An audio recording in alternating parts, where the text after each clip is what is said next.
Welcome to Coco and Teal Speech Therapy. I'm Teal. Today I want to talk about articulation or speech sounds. Sometimes parents become concerned when they can't understand the words that their toddler is saying. So I'm going to go over what sounds your toddler should be making by the time they turn 3 years old. And first I want to put in a disclaimer to say that if your child's language is delayed in any way, don't focus on articulation.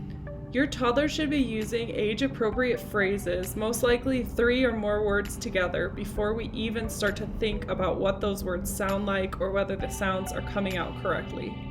The danger of working too early on articulation is that some kids will shut down and decide that they don't want to try saying any new words because we're overcorrecting.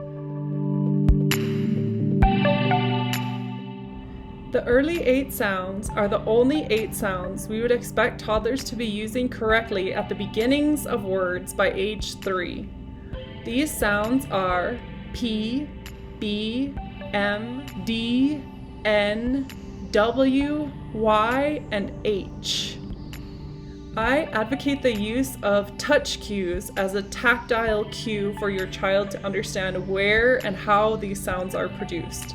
So let me go over some of these touch cues with you right now. P and B's touch cue is P, B. M's touch cue is M. N's touch cue is N, because N is a nasal or nose sound. D's touch cue is D, D, because our tongue is reaching up behind our front teeth. W's touch cue is a circle, the shape of our lips. Ooh. Y's touch cue looks like a smile. Yeah, yeah.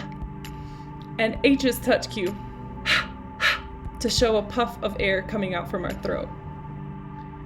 By your child's 3rd birthday, expect to understand 75 to 100% of what your child is saying. If you have questions or concerns about the way your toddler's speech is coming out, please contact an early intervention agency in your area. They'll connect you to a speech therapist for little or no cost who can give you ideas to help your baby's speech become clearer. See you next week for more Coco and Teal speech therapy. Bye!